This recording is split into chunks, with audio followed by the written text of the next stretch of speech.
નમસ્કાર મિત્રો, કિસાન સમાચાર ચેનલમાં તમારું ખૂબ ખૂબ સ્વાગત છે। દેશ, દુનિયા અને ગુજરાતના તાજા, મોટા અને સૌથી મહત્વપૂર્ણ સમાચાર જાણીએ તે પહેલા તમે ચેનલમાં નવા હોય તો ચેનલને જરૂરથી સબસ્ક્રાઇબ કરીને વિડીયો લાઇક કરી દેજો।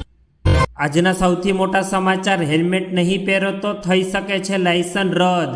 ગુજરાત હાઈકોર્ટમાં ટ્રાફિક મુદ્દે સુનાવણી હાથ ધરાઈ હતી, જેમાં રોંગ સાઇડ ડ્રાઇવિંગ, ગેરકાયદેસર પાર્કિંગ, હેલ્મેટ સહિતના મુદ્દાઓ સહિત હાઈકોર્ટે સરકાર પાસે જવાબ માંગ્યો હતો। જે મુદ્દે સરકાર દ્વારા જવાબ આપવામાં આવ્યો હતો કે કાર્યવાહી હાલ ચાલુ જ છે।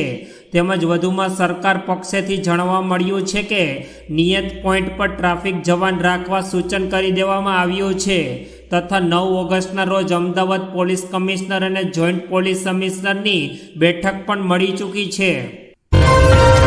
ત્યારબાદના બીજા મોટા સમાચાર, ગેરકાયદેસર સરકારી અનાજ લઈ જતું ટેલર પલટ્યું। અંબાજી નજીક ચીખલા ગામ પાસે ટેલર પલટ્યું છે। આ ટેલરમાં ગેરકાયદેસર સરકારી અનાજ લઈ જવામાં આવી રહ્યું હતું અને અંબાજી પાસે જ આ ટેલર પલટાઈ ગયું છે।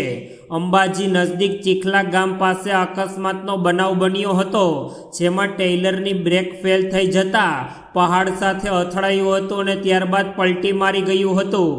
આ બોરીઓ ઉપર ગવર્મેન્ટ ઓફ હરિયાણા અને ગવર્મેન્ટ ઓફ પંજાબ લખેલું હતું। ત્યારબાદના ખૂબ જ મહત્વપૂર્ણ સમાચાર, ભાવનગરમાં શ્વાનનો આતંક વધ્યો। ભાવનગર શહેરમાં રખડતા ઢોર બાદ રખડતા શ્વાનનો આતંક જોવા મળી રહ્યો છે, જેમાં સરેરાશ દરરોજના 55થી વધુ લોકોને શ્વાન કરડી રહ્યું છે। 1.5 માસની અંદર 3000થી વધુ લોકોને શ્વાને બચકા ભર્યાના કિસ્સા સામે આવ્યા। ત્યારે અનેક વિસ્તારોમાં રાહદારીઓના હિત માટે થઈને લોકોએ સ્વખર્ચે સાવચેતી માટેના સૂચન બોર્ડ પણ લગાવી દીધા છે।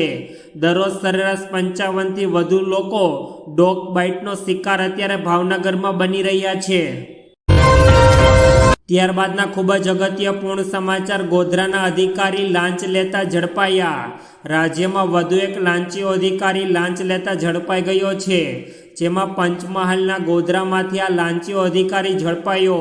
આ અધિકારીએ એક અરજદારનું નામ કરી આપવા માટે લાંચની માંગણી કરી હતી અને લાંચ લેતા અધિકારીને ઝડપી પણ લેવામાં આવ્યો છે।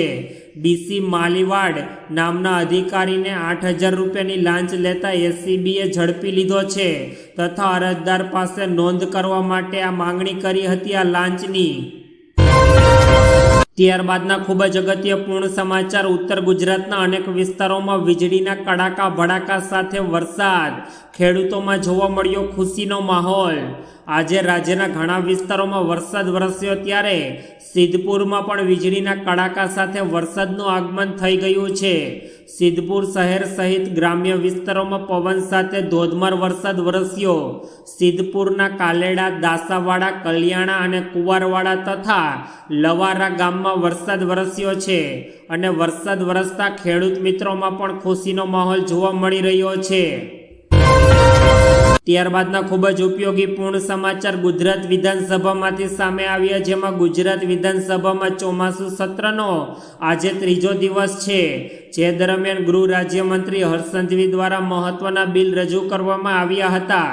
નશાબંધી સુધારણા બિલ રજૂ કરવામાં આવ્યું। હાલની નશાબંધી કાયદા મુજબ દારૂ અને અન્ય નશીલા દ્રવ્યોની હેરાફેરીમાં પકડાયેલા વાહનોની હરાજી કરી દેવામાં આવશે અને આખરી ચુકાદા પછી જ આ કરવામાં આવતી હોય છે।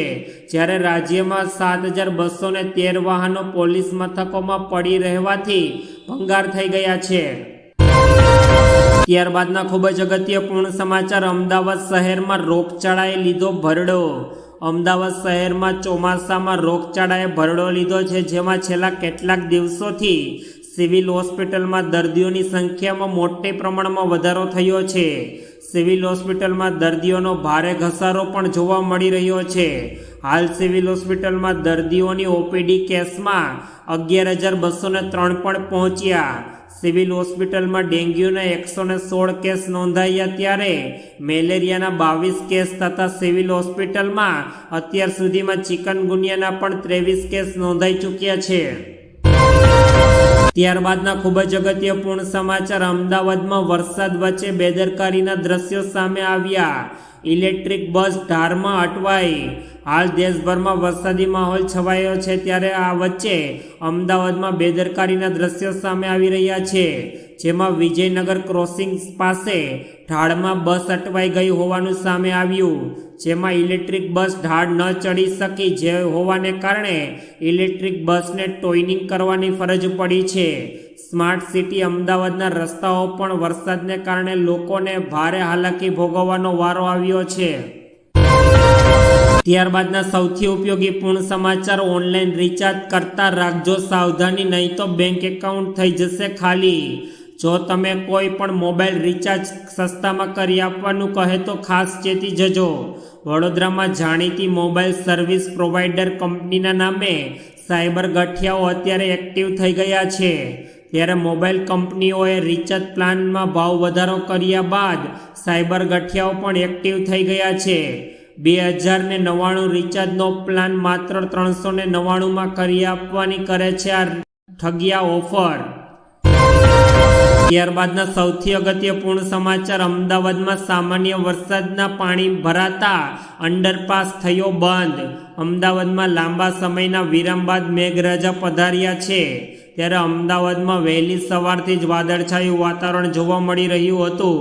ત્યારે અચાનક વાતાવરણમાં પલટો આવતા વરસાદ શરૂ થયો, ત્યારે શહેરના વિવિધ વિસ્તારોમાં ધોધમાર વરસાદ વરસ્યો છે. અમદાવાદના કેટલાક વિસ્તારોમાં વરસાદ આવ્યો, જેમાં બોડકદેવ વસ્ત્રાલપુરમાં ધોધમાર વરસાદ વરસ્યો છે. ત્યારબાદના અગત્યપૂર્ણ સમાચાર જૂનાગઢથી સામે આવી રહ્યા છે, જેમાં જૂનાગઢની પ્લેટિનિયમ હોટલમાં જુગાર રમતી 2 મહિલાઓ સહિત 12 જુગારીઓને ઝડપી લેવામાં આવ્યા છે, અને જૂનાગઢ ક્રાઇમ બ્રાન્ચ દ્વારા તમામ લોકો વિરુદ્ધ ભારતીય દંડ સંહિતાની કલમ 112(2) હેઠળ જૂનાગઢમાં સૌપ્રથમ સંગઠિત ટોળકી વિરુદ્ધ ગુનો નોંધાયો છે. ₹4,05,000 રોકડા, મોબાઈલ ફોન, મોટરસાયકલ મળીને કુલ ₹6,17,090નો મુદ્દામાલ કબજે કરી લેવામાં આવ્યો છે. પોલીસને પ્લેટિનમ હોટલના 4થા માળે હોટલના માલિક યોગેશ મોરી દ્વારા રૂમ ભાડે આપી જુગાર રમાડતા હોવાની બાતમી મળી હતી. ત્યારબાદના સૌથી મહત્વપૂર્ણ સમાચાર. નશાબંધી સુધારણા વિધેયક અંગે સામે આવ્યા. ગુજરાત વિધાનસભાનું ચોમાસુ સત્રનો આજે બીજો દિવસ છે, જે દરમિયાન ગૃહ રાજ્યમંત્રી હર્ષ સંઘવી દ્વારા મહત્વના બિલ રજૂ કરવામાં આવ્યા. નશાબંધી સુધારણા બિલ રજૂ કરવામાં આવ્યું હતું. ગુજરાત નશાબંધી સુધારણા બિલ ગૃહમાં બહુમતીથી બિલ પસાર થયું. નશાબંધી સુધારણા વિધેયક પર ગૃહમંત્રી હર્ષ સંઘવીએ જણાવ્યું કે દારૂ અને અન્ય નશીલા દ્રવ્યોની હેરાફેરીમાં પકડાયેલા વાહનોની હરાજી કરવામાં આવશે, જે DYSP દ્વારા આ કાર્યવાહીમાં કરવામાં આવશે.